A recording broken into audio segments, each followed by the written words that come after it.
우선 순서를 주셔서 고맙습니다, 위원장님. 광주 서울합 조인철입니다. 지금 방송 장악이라고 이야기했을 때 우리 여당이나 일부 쪽에서는 굉장히 거부감을 표시합니다만은 그게 전혀 아니다라고 이야기할 수 없는 증거들이 지금 계속 나오고 있습니다. 이번 경찰 압수수색만 해도 그렇고요. 지금 방송 장악을 위해서 하는 일련의 행위들이 보면 비슷한 절차대로 진행이 됩니다. 권력기관이 동원된다는 거죠. 그 권력기관이 동원되는데 굉장히 사적으로 이용되는 또 공정한 일처리, 국민을 위한 어떤 합리적인 합법적인 처리라기보다는 합법을 가장한 편파적인 권력수당을 사적으로 이용하는 듯한 이런 모습들입니다. 첫 번째로 보면 우리가 그 공익제보자께서 고발하신 게 작년 12월 23일입니다. 맞죠? 네, 맞습니다. 23일이고 그런데 27일 날 방심위에서 형사 고발을 합니다. 불과 4일 만에 형사 고발을 하게 되는데 그 안에 뭘 어떻게 조사했는지도 상당히 궁금합니다. 어떤 걸 조사했죠? 4일 만이 아니고 이틀 만입니다. 언론에 보도된 거는 작년 12월 25일이었고요. 네. 이틀 뒤에 남부지검에 수사 의뢰를 했습니다. 그러니까 그 조사를 하기 위해서는 공익제보자가 아니다라는 전제가 들어가서 고발을 했을 텐데 공익제보자가 아니다라는 거를 검토를 했을 거 아니에요, 내부에서? 모르겠습니다. 누가 검토를 어떻게 했는지 전혀 모르는 겁니까? 네. 그러니까 내부에서 아무도 모르게 어떻게 방심위의 위원장 선에서 그냥 결정 난 건가요?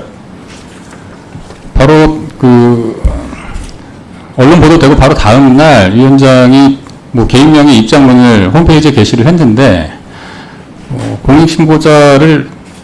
공익신고자와 그 이제 피해자와 가해자를 좀 바꿔서 생각을 하시더라고요. 공익제보자를 참칭하는 자라고 이야기를 하면서 피해 민원인들에게 사과드린다. 그런 입장문을 발표를 하고 위원장은 했습니다.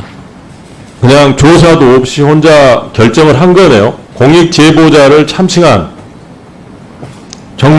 개인정보보호법을 위반한 범법자다라고 사전 결론을 내놓고 거기에 따라서 그냥 조사도 없이 했을 가능성이 높은 거네. 네, 그런 조사는 없었을 거라고 생각을 하고요. 예. 그 피해 민원인들에게 사과드린다라고 이야기를 했는데 결국에는 본인의 가족과 지인들에게 사과를 한 셈이거든요. 그러니까 저도 공무원을 오래 했습니다마는 일반적으로 공무원들이 일 처리하는 과정에서 그걸 판단 없이 조사 없이 그냥 하기는 현실적으로 불가능합니다. 누군가의 강력한 지시가 없는 한 실무자들이 바로 결정하기는 어려울 상황 같아요. 그런데 실제 오늘 지부장님 말씀은 그런 조사나 이런 것들이 사전적으로 이루어진 것 같지는 않다라는 말씀이신 거죠. 그 내부의 특별감찰을 지시한 것도 같은 날이었습니다. 네. 그리고 또 하나 지금 검찰의 압수수색이 지금 2번 여기는 이루어졌습니다. 그러니까 경찰이 압수수색은 어떤 수사 과정에서 얼마든지 할 수 있습니다. 얼마든지 할 수 있지만 제가 볼 때는 첫 번째로 잘못된 게 공익제보자가 민원사주 의혹을 신고한 게 먼저입니다. 먼저고 그 다음에 형사고발한 거는 그 다음이거든요. 그리고 우리 민주당에서 한 거는 1월 5일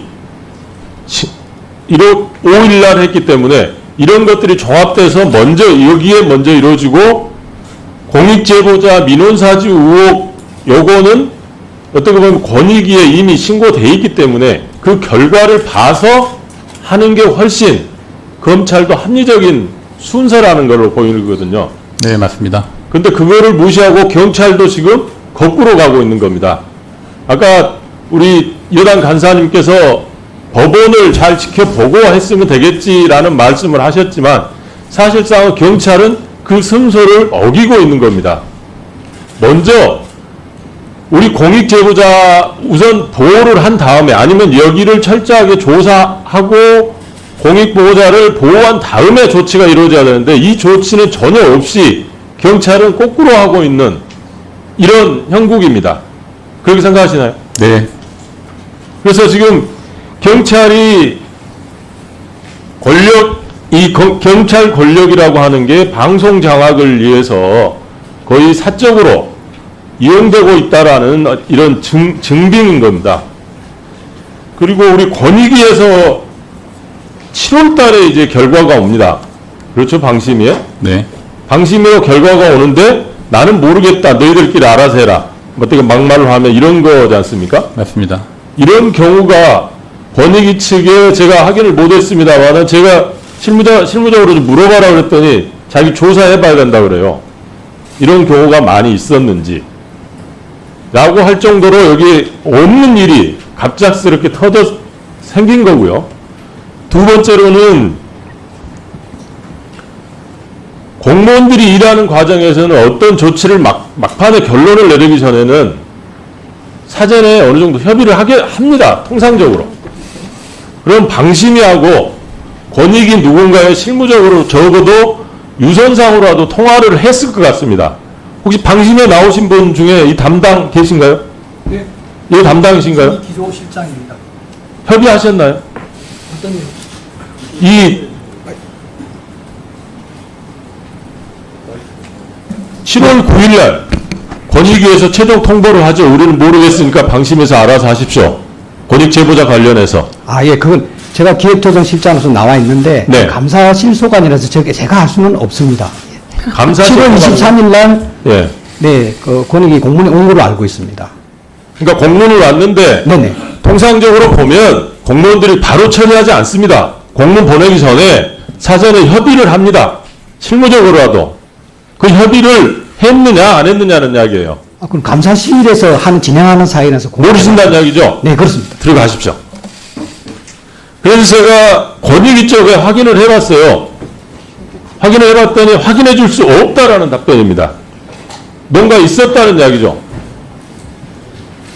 이렇게 협의하는 과정에서 권익위나 경찰은 방송 장악이라고 하는 목표, 이 공익제보자는 공익제보를 한 게 아니고 민원 사주가 아니고 개인정보 보호법을 위반한 범법자다라는 사전 결론을 내리고 나서 경찰과 권익위는 거기에 짜 맞추고 들어가고 있다는 겁니다. 지금 우리 지부장님 어떻게 생각하십니까?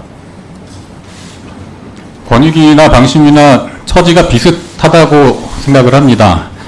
결정 권한을 가진 15명 또는 9명의 위원들이 뭐 본인의 정치적 신념이 됐든 아니면 출세를 위한 어떤 개인적인 욕망이 됐든 그들이 모든 것을 그냥 결정을 하는데 실제로 그 업무를 수행하는 공무원들 또는 방심위 직원들은 그 업무에서 소외가 되어 있는 상황이라고 생각을 합니다. 결국은 결론적으로 말씀드리면 이렇습니다.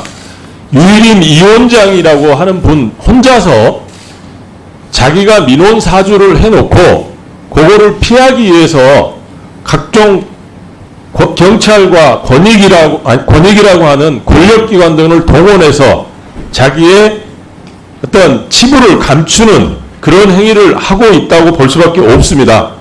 그래서 보다 더 강력한 우리 위원회 차원에서 청문회든 조치가 필요하다고 봅니다. 이상입니다.